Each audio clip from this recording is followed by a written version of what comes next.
Welcome to my inaugural podcast of In Focus with Dani Walsh. Today I'm joined by Superintendent Pat Watson and reporter Stacy Gittleman.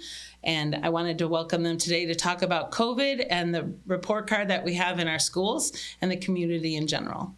So first we have Pat Watson. He's our superintendent. You were actually my very first In Focus assignment back almost 2 years now. So I felt it important to have you on here as well. And then we have reporter Stacy Gittleman, who writes for both the Jewish News, Downtown, and some other publications as well. Typically environmental, but this one was close to your heart also with education. Yes. So before we start talking about the education and the article that you wrote on COVID, the COVID report card, we could do a whole probably 2-hour podcast on what all our kids went through, both all educational, social, emotional. But just to get an idea of like the pulse of what you have today, knowing we have new resources coming. So we have the ESSER funds coming and others, and you have the ability to help, and you're seeing the kids, you as a parent and you as an educator. Are you seeing maybe a bit of hope that now that we have resources and we're getting things on the ground that the kids will come back and socially, emotionally, before we get into the educational talk, that we'll get them where they need to go? Anybody want to start? Yeah, I'll start. Yeah, so there's always hope, but I think we're looking at COVID maybe a little differently here than what you hear in the media. The whole mental health crisis with our adolescents was there before COVID. Mm-hmm. So you go back and you look at the data, you look at the number of students who had a 504 for anxiety and depression, to compare it to the 90s or early 2000s.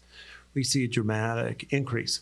Look at the students who are having suicidal ideations, those who are actually attempting or completing suicide. So we were already, in my opinion, in a crisis beforehand. Mm-hmm. COVID just added to that. So you look at the CDC report that came out the past couple of years, you look at the Surgeon General's report, it leads us to, understand that the crisis was there, and now as the numbers continue to go up, what are we going to do? And right now, schools are the lowest form of government, right? Being on the Board of Education is the lowest form of government. It's kind of landing in our laps. And so we're looking at it's not a clinical setting, right? But at the same time, these things are kind of falling at your doorstep. And how do you actually prepare? How do you actually respond? So some of the ESSER funds that are allocated for mental health are great. I know for us, we added additional social workers. We did that a couple years ago. We just received another grant where we can add a specialist when it comes to mental health. And that person will be placed at the high school, but will serve district-wide. We've added therapy dogs, which has been a big hit. The kids actually, as you would imagine, really love the therapy dogs. We've continued to work with Prepare You as a curriculum for our freshman and health class, which really talks about what's going on, how do you deal with social media, how do you have some of those coping skills that our students really need, because we're all going to face adversity, right? So it's okay to ask for help. It's, compared to that mentality where I grew up like, don't be soft, don't be weak. You're a man, be a man about it. Don't cry, right? That it's okay to be emotional. It's okay to have feelings. So those are kind of a little bit of ramblings, but that's kind of, how we're looking at things moving forward. I wouldn't say rambling so much as because I do feel it. I'm from an Irish and Lithuanian background where you push everything down and you laugh. The more I laugh, usually the more uncomfortable I am. So we were never allowed to say we're not okay. And now, especially at the township, we say, we have a little saying of, it's okay to not be okay. Mm-hmm. You absolutely should ask for help because as a family there, we bring each other together. So I think it's wonderful that you guys are saying that kind of same thing of, this is global, this is big. We need to talk about how do we handle this? And it's not just COVID. And that's something that you had mentioned as well, is this is something that we had talked about earlier. This is something that was bubbling under the surface. We just weren't allowed to talk about it. And COVID kind of stripped that away, where now it is children are saying, I'm having some issues. Mm-hmm. We have adults that are coming and saying we're having issues. We now have social workers as well, because the police are going out and they don't need a policeman or a policewoman. They need social work. So we now have an embedded one. Sure. So it affects the entire community. It is. In the education setting, it's a shift in mindset, right? Yes. So I think it's a lot of retraining for people that, as my kids would say, well, you're a boomer, you don't get it. I think it's some retraining for us and how we think about and approach our students when they say there actually is something concerning to them, that we listen and we understand and we're empathetic and we try to find avenues to support them with whatever they're struggling with. So that was a valuable lesson I learned 6-7 years ago. And that was as a Gen Xer, that was our thing. You just we're blow Gen it off. Xers. We're not boomers. Yeah, right? we're not boomers. Right. I know. Don't mislabel us. Right. We're Gen It Xers. was that where you're like, well, that's not a big deal. Shake it off. Shake it off. Right. It was the shake it thing. off. It was Move on to the latchkey next. kids, Yeah. Exactly. going home Yeah. after school and your parents be working. You let yourself in and fend for yourself. And Right. that's, and somehow we got out. We made it out somehow on the other side. But kids today, I interviewed many parents, and I was going through it with my own son at home during the height of the pandemic. It hit during his junior year, and it was the isolation that really got to him. We totally understood why we needed to be socially distant and why we couldn't go into class. And I think that there was a hybrid. There was a point I think 2021 when the schools opened again and cases kept going up. I'm like, I'll give this a month before they go back all online. And it was I think mid-October, and it all came to a close again for a little while. And the on again, off again really messed with our kids' mental health. Well, think about it. I think it's a great point. There are certain things that are stable in our children's life. Mm-hmm. The most stable thing is school. School. Here's your first day. Here's your last day. Here are the breaks you get. It's not going to change. If winter break is this time frame, it's not like, we're going to move it a week. It stays the same. Right. So that's your routine for basically 13, 14 years. More than that if you've gone to preschool or daycare. Right. We totally took that structure out of their life. And we all like routines, right? We have a routine of how we put on our clothes, what we do before bed, how we eat. There's all these routines. We took away all the stability they had in their life and then threw it into chaos. Mm-hmm.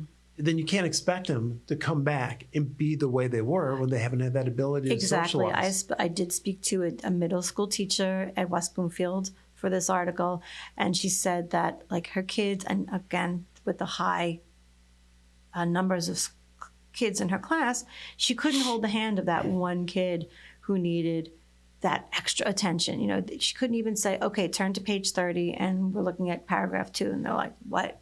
After doing everything online for almost 2 years.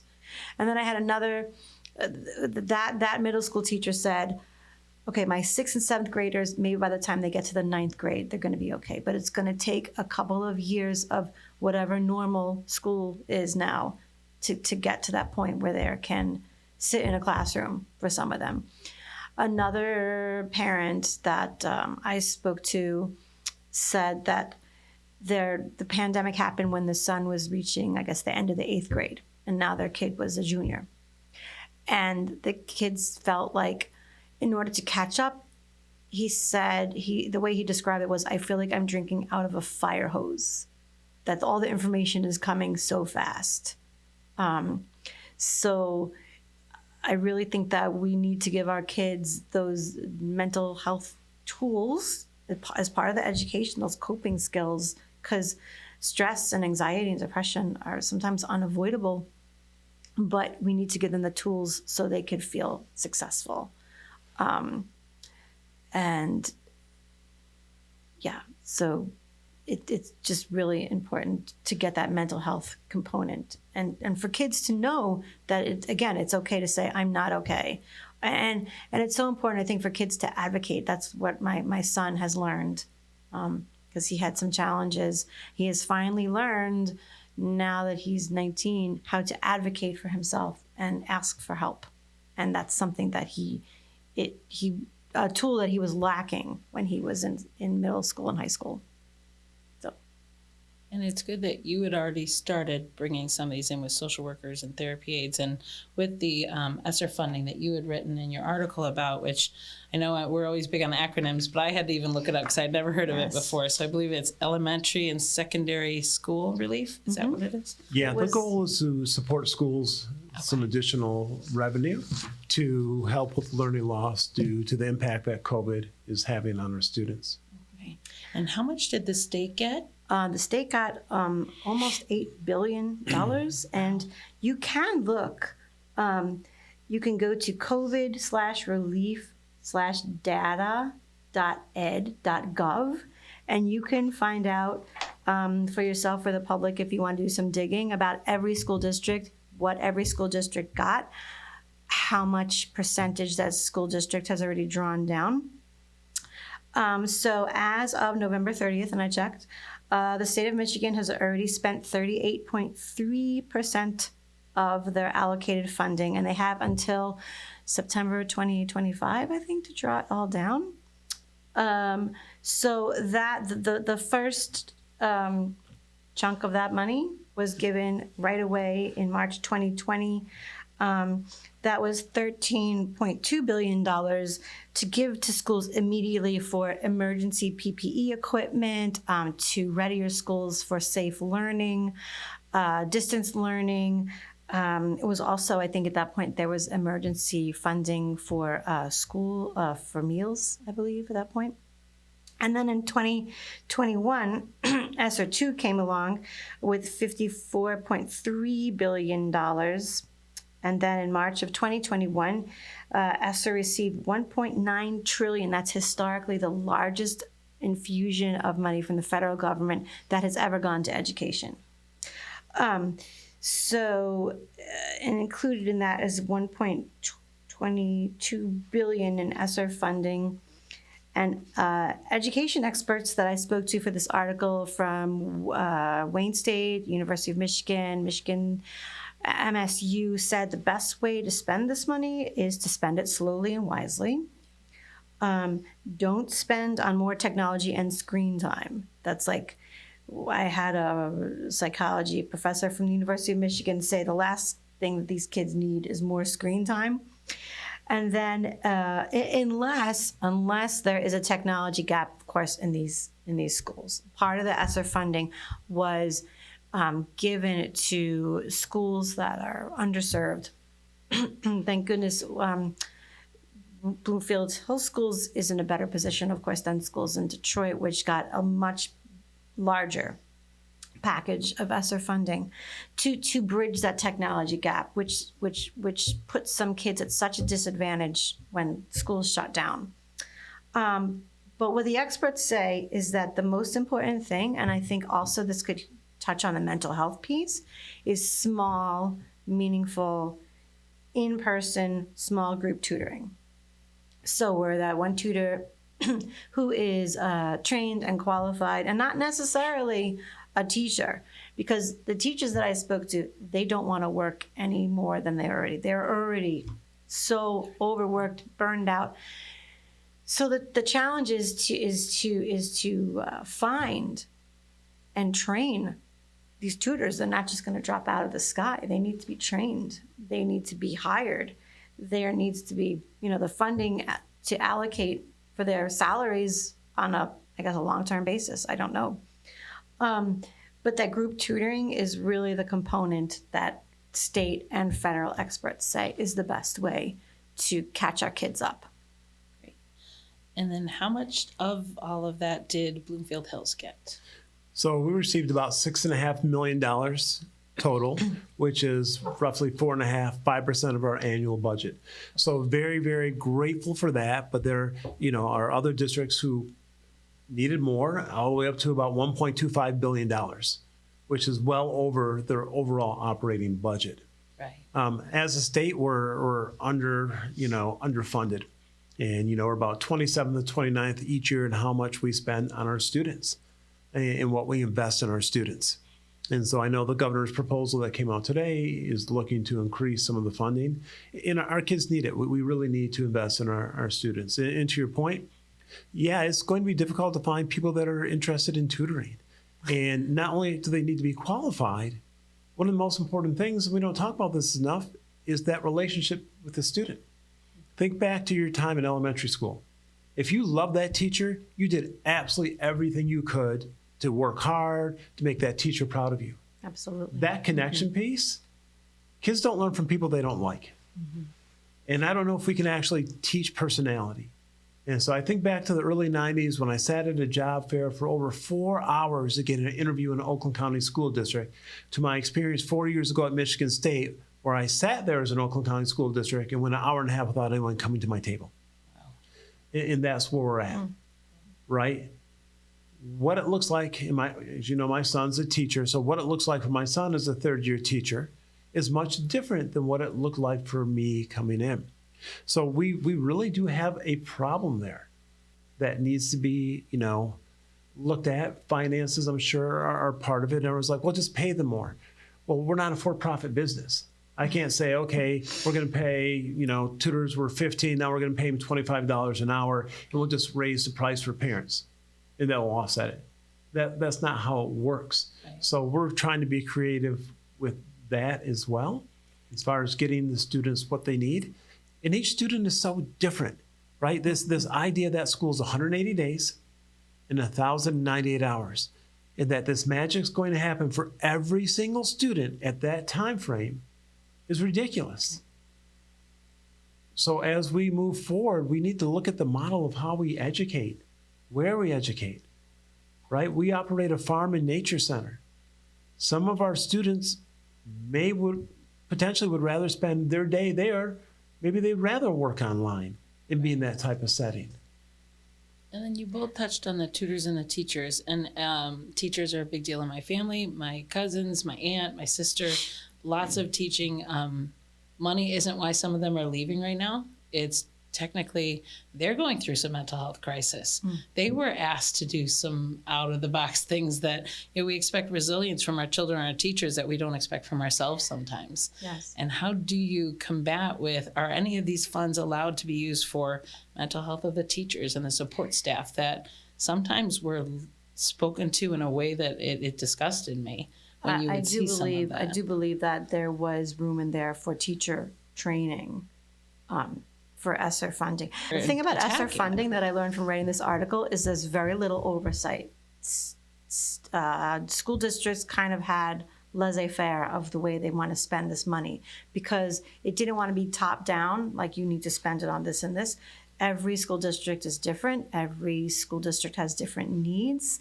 And I guess if the need was, they really were given discretion, right? You were given discretion about how. I wouldn't say discretion. There's buckets it has to fall into, right? So if it's a mental health bucket, it has to be allocated for that. If it's for learning loss, whether it's your summer school program, whether it's tutoring, it has to be allocated for that. And then you typically have to pay up front. That's what ours is. Right? And then you have to submit your report afterwards saying, here's what we spent the money on. They check the box and say, okay, we're going to send you a reimbursement. Right. So there's a little bit to it than that. The ask had been, just give us X amount of money, no strings attached, and we'll use it the best we can.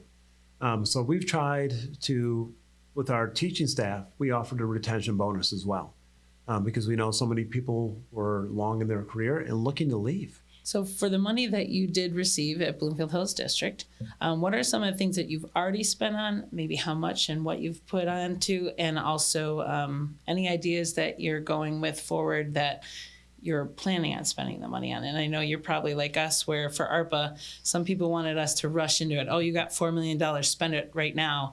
It was so limited that we didn't. We waited it out. We lobbied for leniency. Thank goodness now we can spend it on infrastructure and things that we needed it for. So knowing how you are, you're a lot more calmer too, where, as you said earlier, best to spend it slow and think it through. What have you already spent on and what are you thinking in the future? Sure. So let's back up a little bit to March 2020 when we closed schools and we were told, hey, it's going to be 2 weeks. And once we flatten the curve, how'd that go? Right? All those words. Pivot, flatten the curve. Oh, that pivot word. Oh, right? I hadn't heard that since Friends with the couch. Right. So I use that quite a bit. But one of the things we did internally as Bloomfield Schools is we made the assumption we're not coming back right away. That you don't just shut down, schools. And then the other big thing was looking at the National Basketball Association. Let me explain why. It's a multi-billion-dollar industry. They're all about making money. And it was during March Madness. And when they pulled the athletes at the collegiate level and at the pro level off the court and said, we're done, and we don't know if we're coming back. Right. We knew, okay, you're not going to pull, this billion-dollar industry off unless something just out of this world is going on. And it was. And so at that time, we formed the International Consortium. We had 20 school districts from 12 states. We had the state of Israel. We worked directly with their educators there. We worked with schools from Denmark, from Canada, from South Korea, and Japan. And we had planned meetings. Because some of the schools, as we got along, in May of 2020, South Korea was already looking to go back. Japan was already looking to go back. Israel was already looking to go back.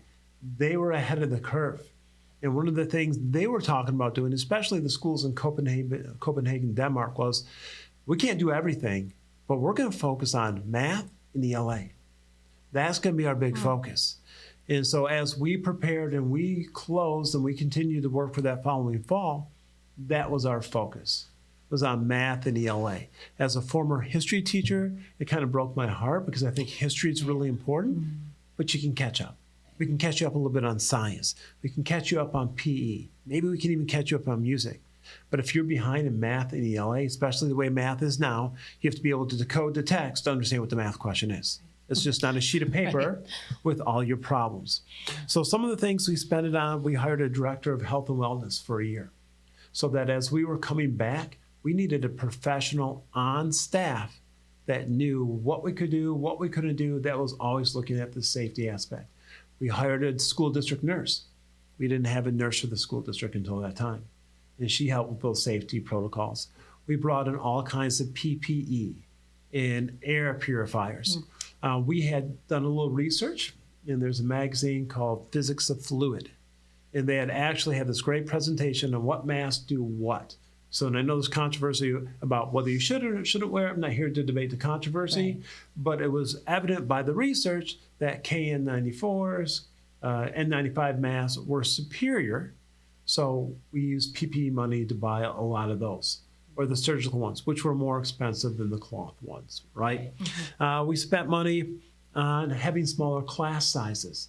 So we knew whether it was 6 feet or 3 feet, which, it did go to 3. Although the American Academy of Pediatrics recommended 3 from the beginning, that regardless, we wanted to make sure we spread our students out so we could come back in person when the time was right. So we spent additional money there. We spent money on technology, so as far as software, licenses, .cam, training. We rolled out Canvas. That was another thing. Teachers said that they themselves needed training on how to work all this from home. Canvas. Yeah, all of everything. It. Canvas, Zoom, everything. They're like, they were there. One thing I learned from professors is that teachers are used to frontal teaching. They're used to being in front of a class teaching. They needed to get trained on how to do this all remotely. The one thing we heard from our students is that we don't know what's going to happen. We're really scared. Can we just keep our schedule? Is there a way for us to keep our schedule? And so the only way to do that was to do this crazy model. But at least you had all Bloomfield teachers. You had your schedule. And I remember talking to the teachers unions and sharing with, Phil Liberty, hey, there's this crazy idea. Here's what the kids want. They want to be able to be half at home, half in person, so they still can go and have this rotation. And the teachers are going to teach both. And he's like, wow, that's okay. How's that going to work? I go, I don't know if it's going to work. Right. But it's really what the kids want. And he's like, okay, sure. If this is what the kids need, we'll do it and we'll make the best of it. And I remember, when the union reps came to a board meeting and said, we don't know if this is going to work. We have no idea. This has never been done. But we know the students want us as their teachers. They want to keep the schedule they've been looking forward to. So what is ceramics going to look like at home in October, right? We'll figure it out. And I think that was a big thing. With some of the other things, we did summer learning for 21 and 22. We'll have it up again in 23, where it's no cost for students that are part of the marginalized groups or didn't perform well. We hope more students will take advantage of it than did. As far as things in the future, we'll kind of look at our full suite of assessments and see where our students' needs are. And then based on those needs, we'll create programming to best serve our students. And those needs might be different at an elementary school compared to a middle school, compared to a high school. Great. And that is a tall order for, it sounds like such a large number till you realize all of the needs that you have. Right. Like you're talking about the kids' needs, the teachers' needs, the administrators' needs, the support staff, even finding bus drivers nowadays. You're talking tutors, bus drivers. Right. Everybody is just in demand. And also, thankfully, we have sort of new school buildings, but a lot of the ESSER funding at first was also used in other school districts to get better ventilation in their schools, to redo some of their piping in older buildings. Right. You have some kids going to school in buildings that are over 100 years old. So that ESSER funding was also used, not necessarily in our school district, but other school districts for the infrastructure. And the thank facilities. goodness for the bond that allowed for these changes, because a lot of those schools, so I went through the school system, kindergarten through 12th grade. Many of those haven't changed since I went there in the 70s and 80s. And I do pick up my sisters. I was technically the 90s, even though it was only like 5 months of the 90s.